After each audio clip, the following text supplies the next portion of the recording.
Alright guys, sorry about the delay and the issue with the camera.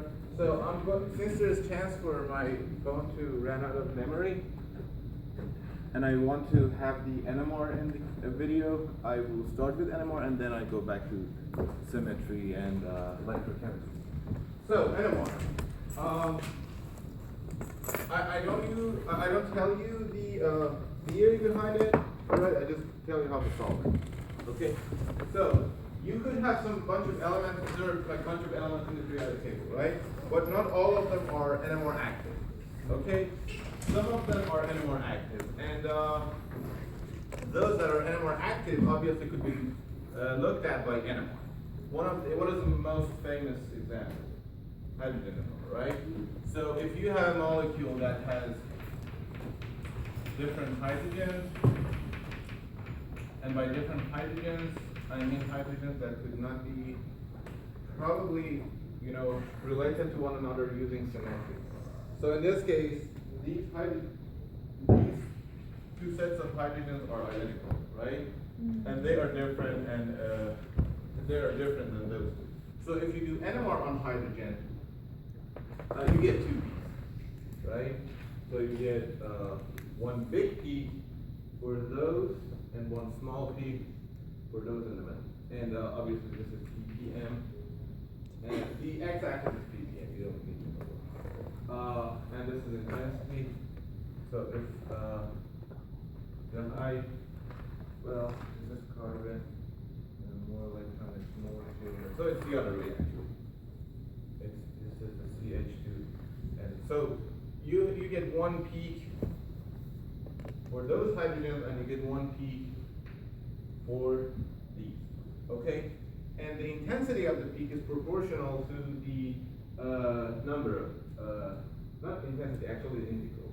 So if you integral this peak, the integral of this peak is actually 3 times as large as high as this one, because we have 6 hydrogens making that peak, and we have 2 hydrogens making that peak. Okay? Does it make sense? So if you have different types of hydrogen, you get different peaks in NMR. And the intensity is proportional to number of elements that are building that particular peak. The position of the peak depends on the electron density. One of the factors is the electron density around those hydrogens. So if it's more shielded, or if you have a hydrogen that has a high electron density around it, it will be shifted towards smaller delta value. Okay, so if you think about that, when you think about the stability of carbocation, if you make a carbocation here and here, which one will be more stable? Which one of those two is more stable? This one, right? What is the reason? We say that those groups kind of pump electrons toward the center, right, and stabilizes carbocation, right? So if you think about it, those two should have a higher electron density around themselves, right, compared to those 6. If there's more electron density, it will be next to 0. If there's high electron density, it will be on the left. Okay? So if you take this molecule, and you're still looking at hydrogen NMR, and replace those two by fluorine, what happens? So if you look at this, what does the hydrogen NMR look like? Do you agree that this peak should disappear because those hydrogens are replaced by fluorine? Yes. Right. But this peak is still there. But since those fluorines are more electronegative, exactly, they become more de-shielded, so in the same scale, this one disappears, but this one kind of shows up here, but with the same, intensity, it doesn't make sense here, because if you repeat the experiment, your intensity goes higher. The thing is that the relative intensity is important, okay? If you have one hydrogen in your sample and you get the NMR, that intensity doesn't tell you anything. It's just by comparison that you understand that it's either 1 to 3 or 2 to 6, okay? So talking about intensity here is nonsense because we only have one. But in general, that's the story. Okay, is it clear? So number of peaks come from where? Different types of hydrogen. What about this one? If you have this, you replace one of the hydrogens with fluorine.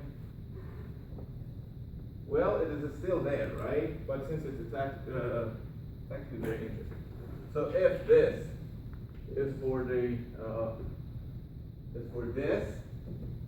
what does this one look like? So on the shorter one or on the back of the Yeah, both of them will shift to left, right? Because you introduce fluorine, right? But this is closer to fluorine, right? So it feels the effect more strongly. But at the same time, the intensity of this hydrogen has to drop because there's one hydrogen at this position. So from this to this, we'll go to such scenario. So this one has shifted this much, but this one only shifts this much, right? And the intensity of this drops to half of that, but this one kind of stays the same. Do you understand the story? Yeah. Did you say it's de-shielded and move to the left? If it's de-shielded, yeah. So, oh, sorry, I'm just confused. So, what, did you move to the left or right? Both of them shift to left. Oh, no. Yeah. Delta, I mean, I just put units here. Yeah. If the H is closer to F, wouldn't the shorter one be on the left? Oh, yeah. It would, yeah. You mean, yeah, it actually shifts so much that it moves here. And it's, yeah, here we don't have any hydrogen. But yeah, you're right. But my point is that the distance matters, right? If you're closer to fluorine, you get shifted more. And the intensity follows the number of hydrogens that are building that peak. Okay, any questions so far? Yeah. Is there any questions? All right. One important thing is splitting, right? So what happens is that I didn't want to get the theory part. What happens is that you apply a magnetic field, right? So the difference between NMR and spectroscopy is that in spectroscopy the energy levels are there, right? So you have a bunch of electrons here, and you have some empty orbitals, which you may call non-bonding or anti-bonding. You don't have to create those; they are there. You simply irradiate it by light, and the electron jump up there, right? And you watch this transition. Okay. In NMR, you first of all, you're not looking at electrons. You're looking at the nuclei, and they are not separated. You have to apply a magnetic field to force them to go from a state like this to a state like this, where you can shoot them out there. Does it make sense? So in NMR, you create the two layer, you cause the stability. But the thing is that, so there's this magnetic field that comes from the instrument, but the adjacent hydrogens, also they have some magnetic moment, right? So if you have hydrogen here, and you are looking at those hydrogens feel two magnetic fields at the same time. They feel the magnetic field of the instrument, and they also feel the magnetic field of those hydrogens as well, right? And it messes up with those layers, right? So, in short, these also matter. What you have next to you affects how you look like in NMR. So,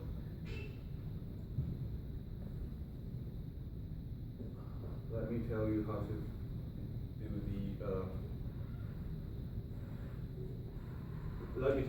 do the splitting. So, if there's this number called I, right, which is an intrinsic number for every isotope, right, and it's given in a table. Like I said, you start with a case where all nuclei are in the same energy level. Then you apply the magnetic field, they get split. Okay, does it make sense? The number of levels that they get split into depends on this number, I. They get split into to I plus 1.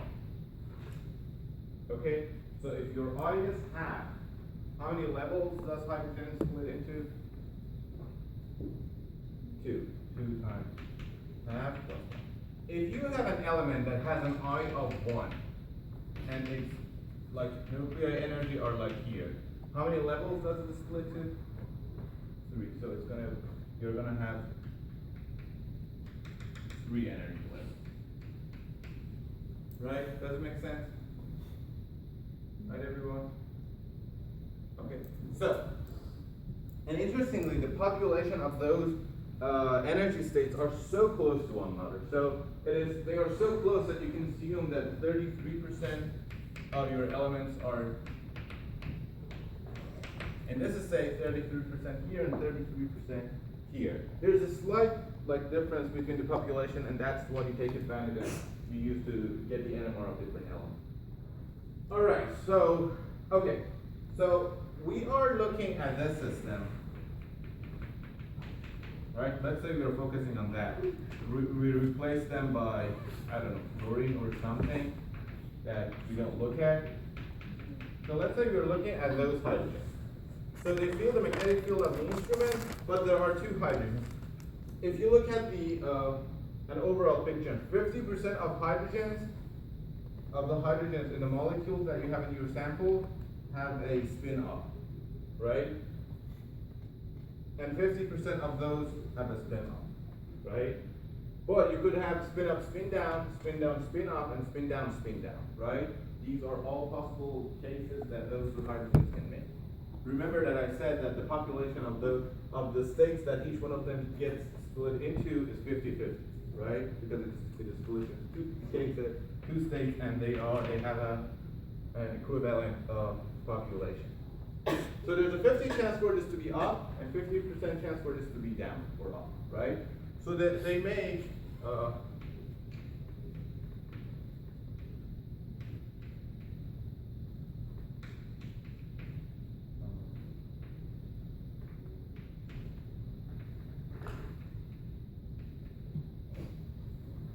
so these are the magnetic fields that those 2 hydrogens can produce.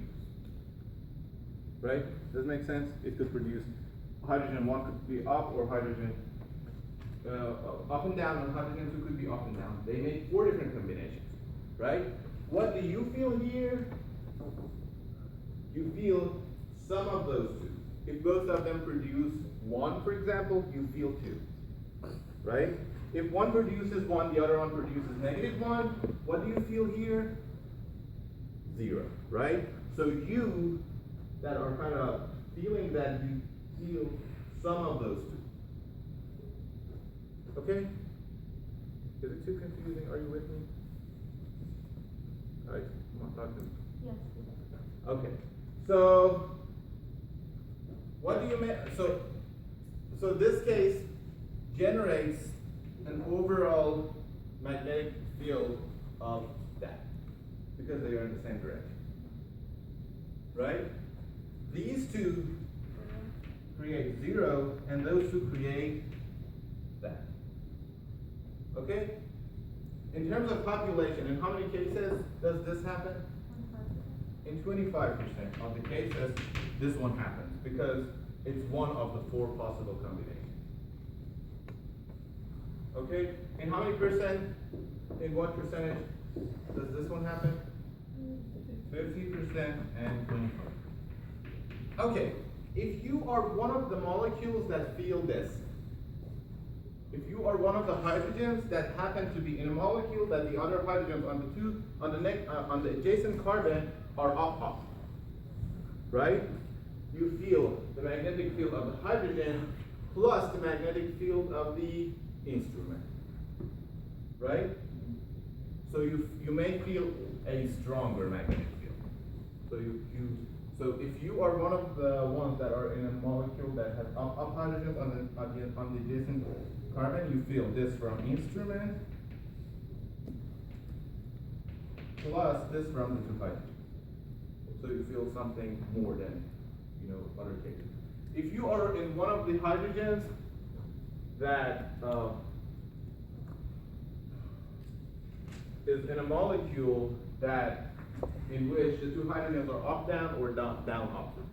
You're just building a magnetic field of the instrument because the two hydrogens neutralize each other, right? You don't get any extra magnetic field from those hydrogens because they cancel one another, right? So the only thing that you feel is the magnetic field of the instrument, right? But if you are in one of those in which the two hydrogens are down, down, you feel this. So this is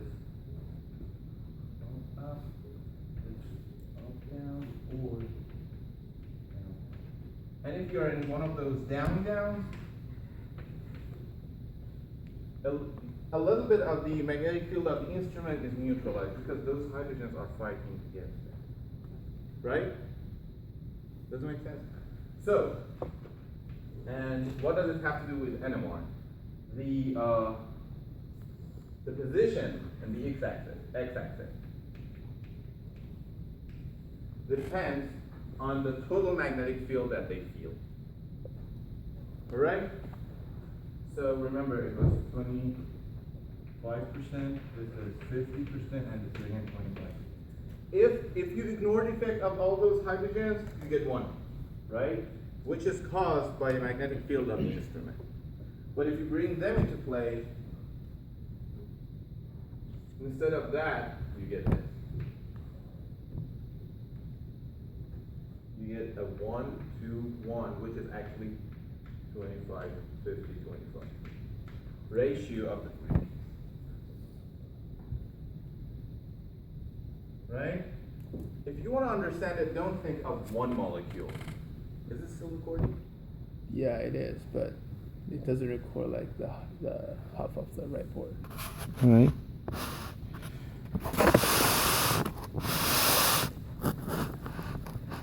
All right, thanks for chilling. Okay.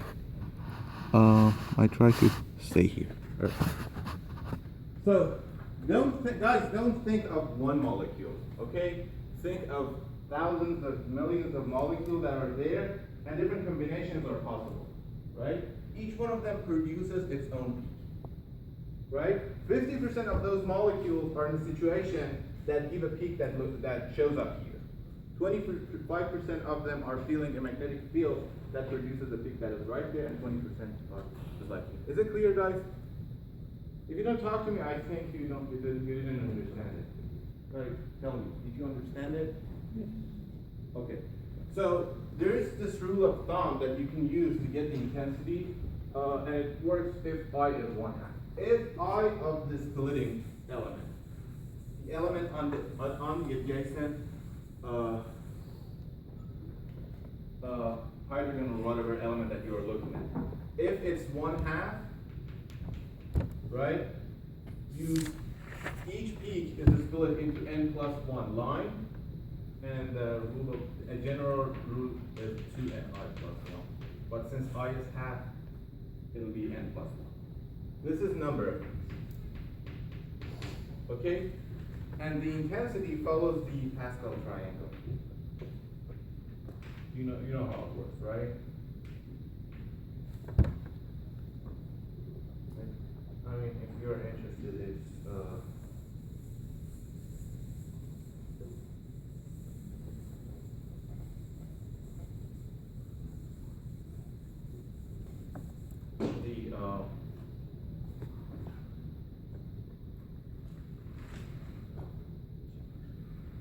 it's R of n. But you can draw it and get the intensity. So in this case, how many hydrogens were splitting those hydrogens of interest? And let's say these are something that we don't care about at this point. So if we were looking at those 3 hydrogens, in how many lines do they split?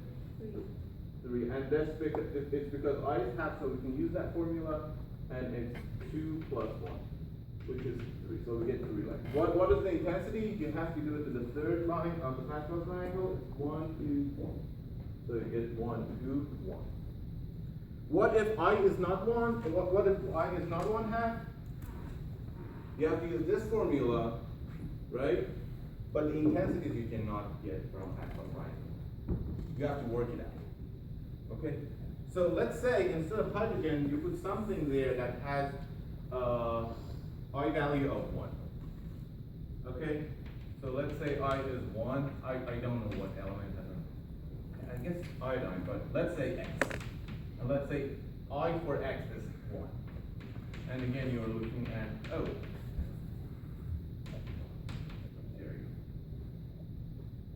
Right? And you're looking at those hydrogens.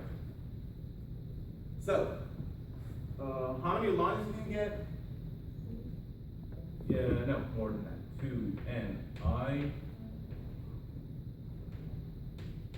plus 1. Since I is not 1/2, you cannot use n plus 1. You have to use 2ni plus 1. So it's 2 times 2 to the e times 1 plus 1, which is 5. So you get 5 lines. Okay? What energy levels do you get when you have 1? How many lines does it split into? 2i plus 1. Do you remember that? Number of lines that each element split to itself is 2i plus 1. Right? This is where I said with the energy level. This is 2i plus 1. So basically there are 3 formulas. One of them is 2i plus 1, which is number of lines that each element split into, right? And the other ones are here, which are for school. So just bear with me, you'll get it. So you have deuterium. It itself, since I is 1, it doesn't go to 2 layers. It goes to 3 layers. Why? Because of 2i plus 1. 2 times 1 plus 1, which is 3. So what energy levels do you get? If this is the deuterium before you apply the magnetic field, after that it is split into 3 layers. You need to know it, otherwise you can't figure out the energy. Okay? So how many lines each element itself, not by splitting by the other one, itself split to when you put it in the magnetic field, it's 2i plus 1. In the case of hydrogen, what was it? It was simply 2. That's why we said up and down, because there were 2 energy states, right? One of them I was showing them by up, the other one I was showing by down. But here you have actually -1, 0, and +1. Why? Because 2i plus 1 tells me that there should be 3 energy levels, right? Another way to do it is to start with -i and add 1 until you reach +1, plus I. So if I is 1, you start with -1 and say -1, 0, 1. But if I is -1/2, you have -1/2 and +1. So you keep adding 1 so that you reach from -I to positive, and you see how many states you can make. So you have three possibilities for the first deuterium, and 3 possible possibilities for the second deuterium. So guys, so what are you after? You're looking at the population of these cases. So the first one could be up, right? And the second one could be, let's show it by 1. The first one could be 1, the second one could be 1, 2. The first one could be 1, the second one could be 0. The first one could be 1, the second one could be, okay, let's oh, this way is difficult. So they can make a total of 2, because we have 1 and 1, right? And it only happens in this case, right, where both of them are off. They can make a total of 1. And in how many cases can you make that? If it's 1 and 0, or 0 and 1. Both of them make a total of 1. Remember, you are one of those hydrogens. So you could see an overall of, have you had a bad neighbor? When they make so much noise? Right? So this is your neighbor, and you're looking at the total voice that is coming from those neighbors. They can make a total of 2 if they are both up. They can make a total of 1 if it's 1, 0, or 0. Okay? They can make 0.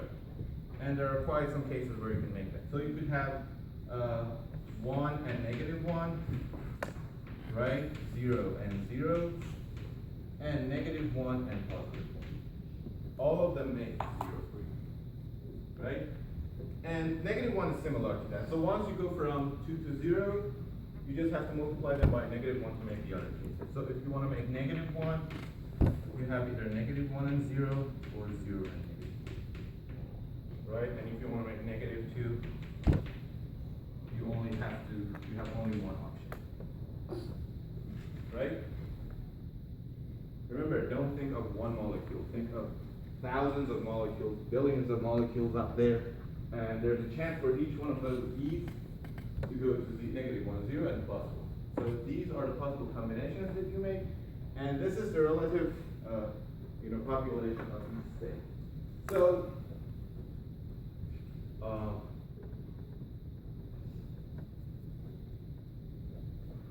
yeah, okay.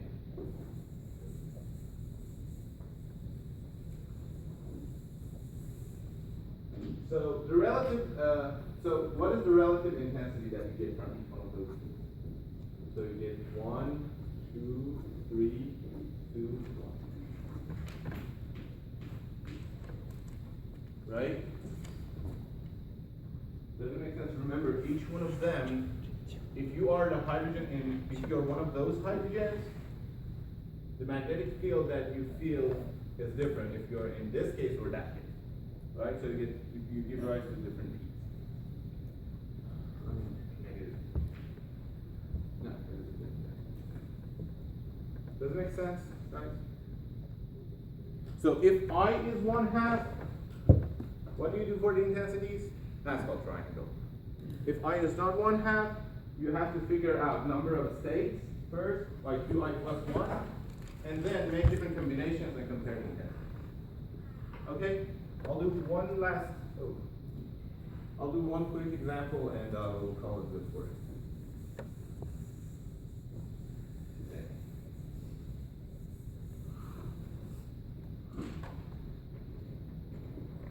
This is what I did in my math.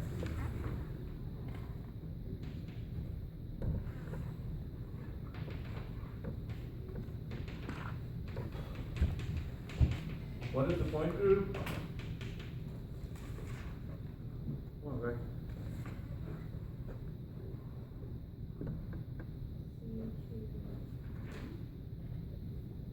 Close but not. C2 goes through here, right? And then there's perpendicular C2 still. So we're talking about D2A. Okay, let's say you're looking at the hydrogen NMR. And by the way, you can pick an element and look at that, okay? So the thing is that the frequency region that each element shows up is in general different. So you could tune it to only look at hydrogen or tune it to only look at B. So let's say you are looking at hydrogen. How many peaks do you get? Louder, guys. 2. 2. Why? Because there are 2 types of hydrogen. Those keep 1 peak. And okay, which one of them is more empty? Is more de-shielded? The one on the outside? Why? There's boron and electron. Well, why can you not say that for the bridge one? Actually, the bridge ones are really de-shielded because the electrons on the bridge hydrogens are shared with more elements, so the share of each is less. Okay? So you get 1 peak with intensity of 4 here and 1 peak with intensity of 2 in the more de-shielded. And this is, yeah. Does it make sense? You have bridge hydrogens, there are 2 electrons, 3 centers. So there's less electron pair element. Right? They are shared between 3 elements. So these 2 are more de-shielded, those are shielded. Now, I can't remember, I guess that one particular isotope of boron has spin number of 3.5. Okay, it's a complicated case, it won't be in the test probably, but I'll just do it anyway. Okay, so let's say we are looking at this hydrogen, How many elements are splitting this hydrogen? This and that. So the thing is that if you are looking at hydrogen, you don't see boron. What you do see its effects. Okay? Assume yourself as being one of those hydrogens. You do hear boron. Although the instrument cannot hear it, but you hear it. So yeah, if you get back to the neighbor example, if someone is making so much noise, and from outside someone cannot, like let's say I have a camera far from you that I'm zoomed in on your face, and I don't zoom in on your neighbor's face. If your neighbor is making so much noise, I can see in your face that you are angry, right?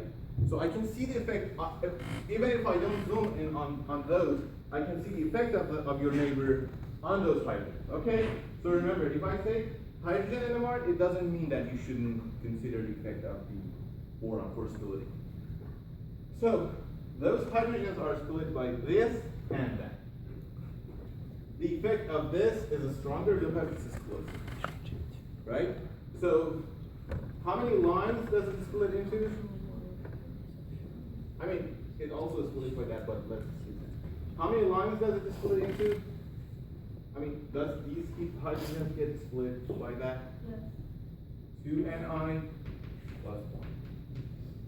Are you guys okay with formulas? So one formula is for number of levels that you yourself get split into. That's 2I plus 1, not 2Ni. It's 2I plus 1, right?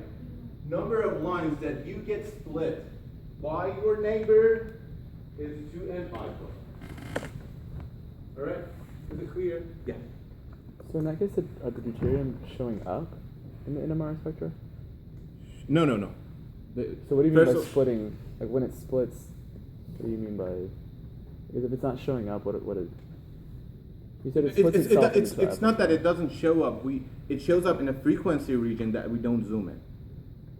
Okay. So you can tune it to look at one particular element. See what I'm saying? Okay. So so for example, hydrogens show up here if you think about it. Boron shows up here. So when you do basically the hydrogen NMR or carbon NMR instrument is the same. It's just it's just how you tune the frequency. So yeah. Oh, okay. Yeah. So yeah, you may focus here, but if you think of the chemistry inside there, the effect of D is always there. It doesn't matter how you focus it. D does have its effect, right? I mean, the example of that neighbor with the zooming. Yeah, exactly. Makes big. Yeah. Okay. Okay. So 2I plus 1 number of layers that an element gets split into once it goes to the magnetic field, but 2Ni plus 1 is the number of lines that particular element is split by another element. Okay? So if you're looking at that, how many lines do you get those two hydrogens get split by this boron? 4. Exactly 4. So you have one boron, so it's 2 times 1 times 3½ plus 1. So which will be 4. What are the intensities? If you have one splitting element, it's always 1, 1, 1, 1, right? Because you're not making combinations, right? This boron, how many lines does the boron itself get split into? 4. Come on, man. 4. 4, yeah. So you have the boron elements are split into 4 lines, right? So if it's the borons, you get -3½ -1½ 1/2 and 3½, right? Right? This is the energy of borons itself. What is the population of them? Each one of them. 25%, right? Since they don't make any combination, the population of them is the same. If you have 2 of them, you can make different populations, like up, up, up, down, down, up. And the population changes from like 50-50 to like 1-1 or different values. But if it's only 1, it's always 1, 1, 1, 1. Does it make sense? So you get 4 lines on those hydrogens, and they are split, so this one, which is coming from those, first gets split into 4 lines by boron. Why 4 lines? Because 2 and I plus 1. Why 1, 1, 1, 1? Because you have one splitting element. If you have more than that, you have to figure out the combination, and you might have different distribution of each population. Okay? But now that you have one, it's just, you have 25% for each case. Right? So let me zoom in here for the peak. So for the peak for hydrogen. By boron, they get split into 4 lines. Right? What do these 2 hydrogens split that into? Well, those hydrogens are simple. Why? Because I is 1, and we have rules for that. So how many lines do they split into? Why 5? No, hydrogen is 1/2. You mean the boron is split by hydrogen or hydrogen? No. These hydrogens being split by those hydrogens. Just 3. Right? We have hydrogen splitting as well, right? So for hydrogen, if you redo this formula, it's 2 times we have 2 hydrogens, I of which is 1/2 plus 1. It's simply 3. Right? What is the intensity? Since hydrogen is 1/2, for the intensity, you don't have to figure it out, you use Pascal triangle. 1 to 1. So each one of them then becomes 1 to 1.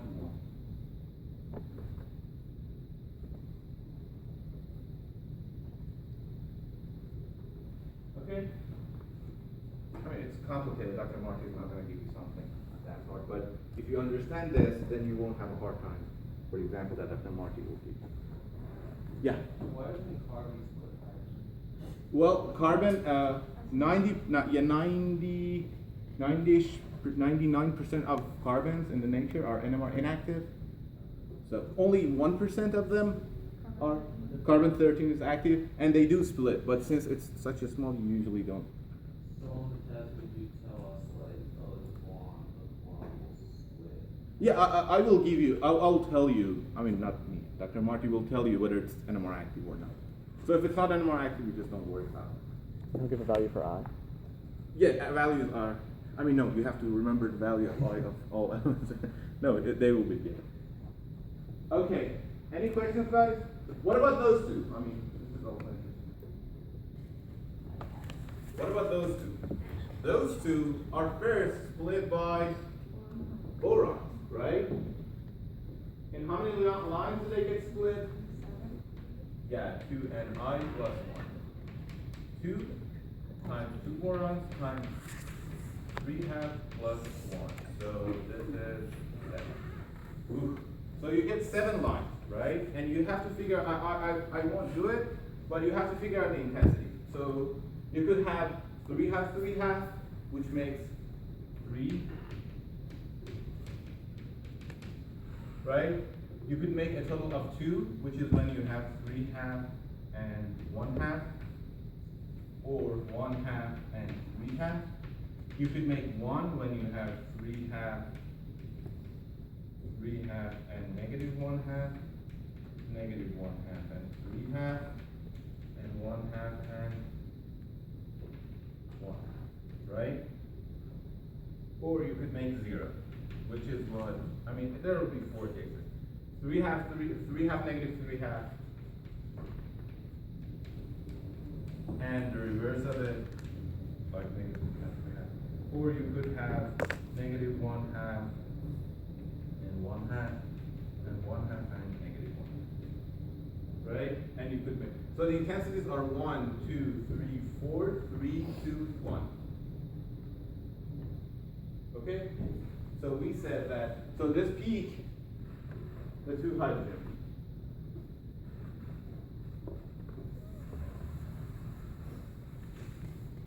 First split into, oh, it will be a mess. 2 hydrogens. It first splits into 7 lines. 1, 2, 3, 4, 3, 2, 1. 1, 2, 3, 4, 3, 2, 1. Notice that here for these hydrogens, there are two borons that are doing the splitting, so you get the combination and populations are not 1, 1, 1. But when we're looking at this, only this one was studied, and one of them only makes 4 combinations. And each one of them is split by what? By 4 hydrogens into 5 lines with an intensity of 1, 4, 6, 4, 1. So you get 1, 4, 6, 4, 1, but you get another 1, 4, 6, 4, 1, because the total of this to this should be 1, 2, right? And you get 1, 2, 4, 6, 1, 2, 4, 6, 4, 1, and so on. So each one of them, remember, 1, 2, 3, 4, the intensities are different, and each one of them is 1, 4, 6, 4, 1. And at the end, you can basically resolve it. This is the theory. What you get in NMR is something like this, and you usually call it a multiple. Okay, but just knowing what it looks like. All right, any questions? Is there any? Yeah. Isn't it usually just the adjacent hydrogens that affect, but in this case, they're... Okay, so we call that by J and a number. So in organic chemistry, we call that, let's say these carbons are different. We call that J what? We call it J3, right? Which represents the number of bonds between them. And we can see that easily, right? Mm-hmm. What J are you looking at here? It's actually J3. Remember that in organic there are there's one bond between carbon-carbon that makes them further apart, which you don't have it here. So those hydrogens are actually closer to one another, so it's easier for. But then in that case, couldn't you say that those split, the 2 on A, attached to A, since that's J2 then too, right? Sorry, Those two, would they not... Couldn't you say that those, in the same case that you're saying with this, wouldn't those also split each other? You mean these splitting those? No. So let me, I'm not quite positive if I understand what your concern is, but the thing is that the ability of the instrument to resolve the splitting of one to the other depends on the distance between those. Okay? Okay. J3 could be seen easily, which means that if the 2 hydrogens that you're wondering whether they split with one another or not, if there's 3 covalent bond between them, it's just like that. You can easily see that, right? Mm-hmm. Even J4 you could see it, right? But let's, to be on the safe side, if anything above J3, let's just ignore it, right? So if that's the case, can this hydrogen split that one? How many bonds do you have between them? 2. So the effect of this is easily observed by that. Okay. You see what I'm saying? Mm-hmm. Even if you want to argue, even this one we should have studied because it's 1, 2, 3, it's J3. So that boron, for this, I only said it's split by this and that. It's even split by the other one. But we just, yeah. So based on what you drew over there, are you saying that the 2 hydrogens are split by only 4 hydrogens? By the borons and the 4 hydrogens, yeah. Right, but aren't the bridge hydrogens, like, isn't there another like the 2 bridge hydrogens, aren't they also split by each other? Oh, the thing is that we call them homotopic. We don't have to go through that. But if hydrogens that are equivalent don't split themselves, right? They call them. You could have diastereotopic hydrogens that are hydrogens that like they look like similar, but they are in a chiral environment that they are actually different. They split one another. But if you see hydrogens that are exactly the same, they could be related with like mirrors, and they don't split each other. Any questions, guys, about the NMR? But don't worry, the example in the test is going to be very simple. You just have to know 2i plus 1, which is number of lines that the element itself is split into, 2ni plus 1, which is number of lines that the adjacent element can split, u as the element that is being looked at, and also Pascal triangle for if I is 1. All right, and also how to make combination. But example, the molecule is simple. It's not sample like B2A. Any questions? All right, okay. Let's do a little bit of symmetry.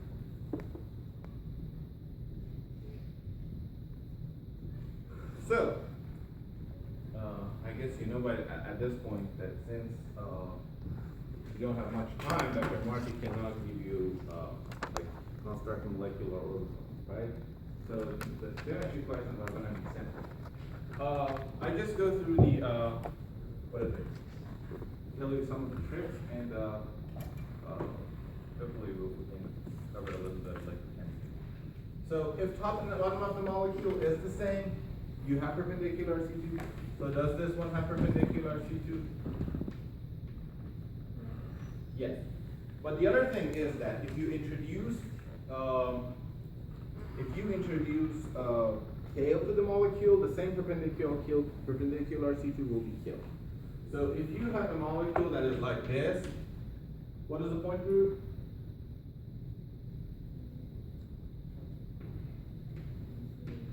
Right? B3H, because it has C3 perpendicular, C2 and sigma, right? But if you give this molecule tail, right? Remember the Hitler molecule? If you give these molecules tail, the perpendicular C2 will go away and it becomes CN.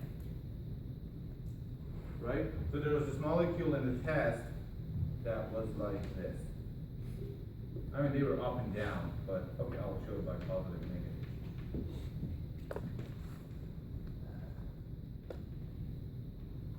And there were oxygens here, and they were like positive, positive, positive, and negative, negative, negative. So they were up and down in the test. You remember that? So some people came to me and said they are positive and negative. It's like a square up and a square down. True, but since you have tail in the molecule, the tail in the second step will kill. So if you have tail in your molecule,